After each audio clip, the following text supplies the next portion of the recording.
আসসালামু আলাইকুম। আমি এই ফেসবুকে প্রথম লাইভে এলাম ভাইজানেরা। আমার সকল ভাইদেরকে সালাম আদাব জানিয়ে আমি আমার কটা কথা বলবো। সকলকে সকলকে উদ্দেশ্য করে জাতি ধর্ম নির্বিশেষে সবাইকে আমি বলবো, ভাইজান, এই সময়টা আমাদের খুব সংকীর্ণ।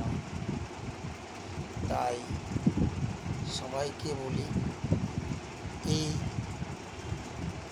সমাজে কেউ কাউকে ছোট না করে সবাই সবার সঙ্গে সুসম্পর্ক রেখে যেন আমরা ভালোভাবে চলতে পারি। এই সমাজে আমাদের সময় ভাই সংকীর্ণ, সময়ের মূল্য নেই। যার জন্য ইংরেজের একটা কথা বলে, lose no time, time in taking. সময়ের মূল্য দিতে আমরা জানি না, সময় কাকে বলে আমরা সময়ের অপেক্ষা করতে জানি না।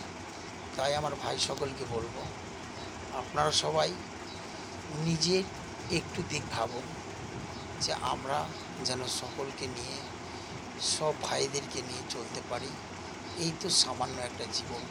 আমাদের জীবনটা হচ্ছে সামান্য বিয়ে বাড়ি। অনেক দিন আগে থেকে বিয়ের সাজসজ্জা তৈরি করি, আর একদিনে সেই বিয়ে ভেঙে যায়। সেই রকম আমাদের জীবন। আমরা কত কিছু করি, কত কিছু করার পরেও সেই সময় যখন আমাদের মালেকুল মওত আসবে, তখন আমাদেরকে যেতে হবে বাধ্য হয়ে। তাই বলি সবাইকে, আমার ভাইদেরকে সবাইকে শেয়ার করে দিন, সবাইকে জানিয়ে দিন যে আমরা যেন কোনো ভাই হিন্দু, মুসলিম, জৈন, খ্রিস্টান, আমরা যেন কেউ কারোর সঙ্গে ভেদাভেদ না রেখে সবাই যেন সুসম্পর্কভাবে চলাফেরা করতে পারি। এই বলে আমি আমার সংক্ষিপ্ত কথা শেষ করলাম। ভাইরা সবাইকে শেয়ার করুন এবং সবাইকে জানিয়ে দিন।